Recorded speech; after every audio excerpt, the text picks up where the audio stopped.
So what we're going to be looking at now is Faraday's law. And there's going to be one key part of our electromagnetic induction.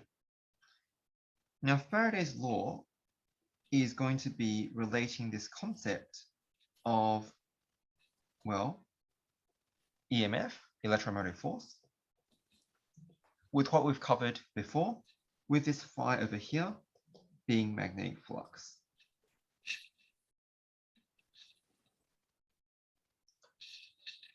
So what we have here is really a rather simple formula that you can see on your reference sheet called Faraday's law, and it gives you this simple equation. But the key point is, what does that mean? Well, let's break it down. Over here on the top, you have magnetic flux. Over here at the bottom, you've got T, which means time. And you're doing a delta, which means change.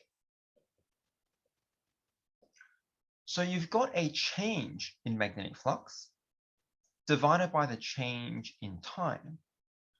So when you divide something by something else, and it's in terms of time, what we're really saying on the right-hand side is that this is the rate of change of magnetic flux. So what is Faraday's law really saying? Faraday's law, in words, is basically saying that the induced EMF, represented by the letter epsilon, is equal to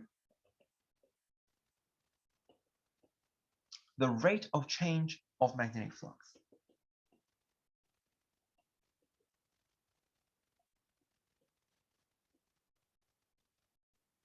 That's what he's really saying. So he did a whole lot of experiments, the details of which we won't necessarily get into today. We may look at that at a later point in time.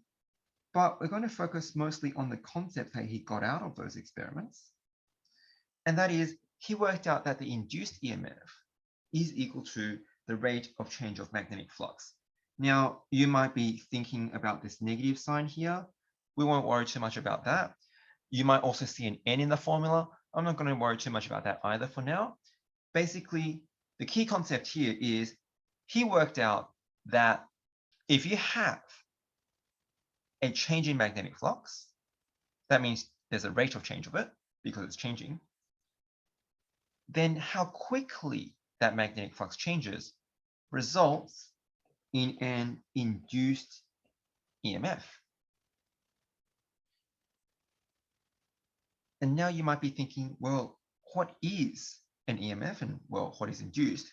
Well, what is induced is what we mentioned before. Induced, for all our intents and purposes, basically means you make it happen. So in a circuit with no battery, basically, or power supply. An EMF, for your intents and purposes, think of it as voltage. So Faraday's law is saying that if you have a change in magnetic flux, that will result in an induced voltage in a circuit that has no battery. So in other words, for your circuit that has no battery to get a voltage, all that needs to happen is it needs to experience a change in flux. That's all he's saying. So what do we mean by that? Well, I guess there's many ways to do that, but let's say I have something like this.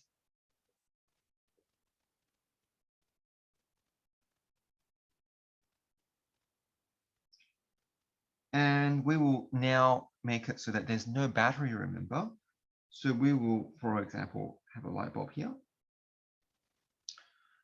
Now that means that this coil, potentially because it's all caught up like a solenoid, can experience a changing magnetic flux. So how do we make it experience a changing magnetic flux? Well, we can put in a magnet here. This magnet can have a north pole and a south pole. And if you simply move this magnet, let's say we move it away,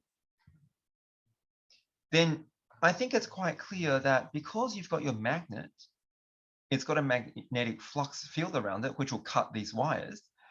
And if you move it away, the magnetic field will get weaker. You could also move it closer, I guess, if I started further back, but you can see that the movement of the magnet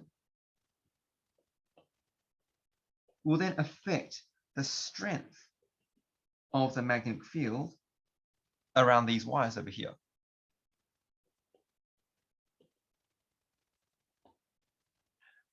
Well, since phi equals BA,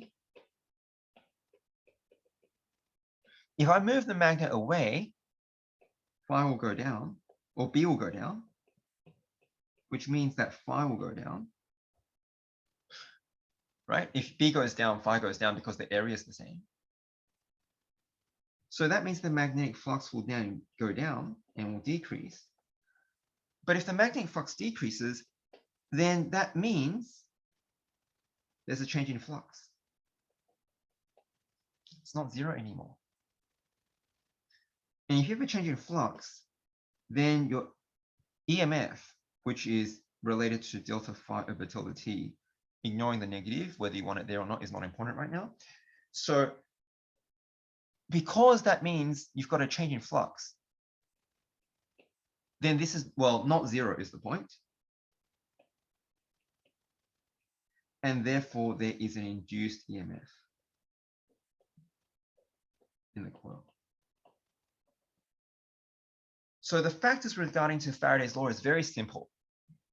If there is a change in flux, then you've got an induced EMF. And that's basically the key point.